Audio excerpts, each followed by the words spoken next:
has issued a severe thunderstorm warning for Lawrence County in upstate South Carolina, southeastern Spartanburg County in upstate South Carolina, western Union County in upstate South Carolina, Greenwood County in upstate South Carolina, until 9:45 p.m. Eastern Standard Time.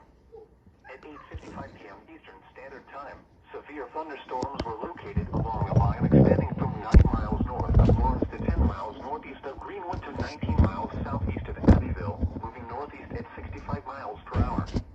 Hazard, 60 miles per hour wind gusts. Source, radar indicated. Impact, expect damage to trees and power lines. Locations impacted include Greenwood, Lawrence, Union, Clement, 96, Joanna, Buffalo, Gray Court, Jonesville, and Cross Hill. Conditions are favorable for the development of brief, weak tornadoes. Seek shelter inside an interior room. Please report damaging winds, hail, or flooding to the National Weather Service Greenville Spartanburg by calling toll-free 1-800-267-8101 or by posting on our Facebook page or tweet it using #NWSGSP.